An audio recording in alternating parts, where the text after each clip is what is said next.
ரீசெண்டாக கேரளா போயிருக்கும்போது டக் வியூ பாயிண்ட்டுக்கு போயிருந்தோம். ஸோ அங்கே பார்த்திங்கன்னா நிறைய அண்ணா வந்துட்டு தூண்டில் போட்டு மீன் பிடிச்சிட்டு இருந்தாங்க. ஸோ இதுக்கு முன்னாடி தூண்டில் போட்டு மீன் பிடிக்கிறத நான் நேரில் பார்த்ததே இல்லை. ஸோ ரொம்ப எக்ஸைட்டடாக பார்த்துட்டு இருந்தேன். அண்ட் அந்த அண்ணா கிட்ட வந்துட்டு இதை வீடியோ எடுத்துக்கட்டுமா அப்படின்னு சொல்லி கேட்டேன். அவங்களும் எடுத்துக்கோங்க அப்படின்னு சொன்னாங்க.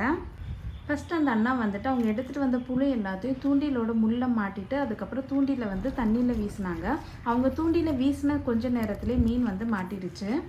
ஸோ நாங்கள் போகிறதுக்கு முன்னாடி அந்த அண்ணா பார்த்திங்கன்னா நிறைய மீன் பிடிச்சி வச்சுருந்தாங்க.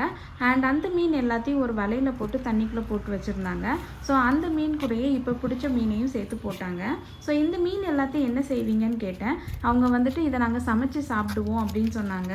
இது வந்துட்டு நாட்டு மீன் சாப்பிட்றதுக்கு ரொம்ப நல்லாயிருக்கும். அது மட்டும் இல்லை, உடம்புக்கும் ரொம்ப நல்லதுன்னு அந்த அண்ணா சொன்னாங்க. நான் வந்துட்டு கடல் மீன் மட்டும்தான் சாப்பிட்ருக்கேன். இந்த மாதிரி குளத்து மீன் ஆற்று மீன்லாம் சாப்பிட்டதில்லை.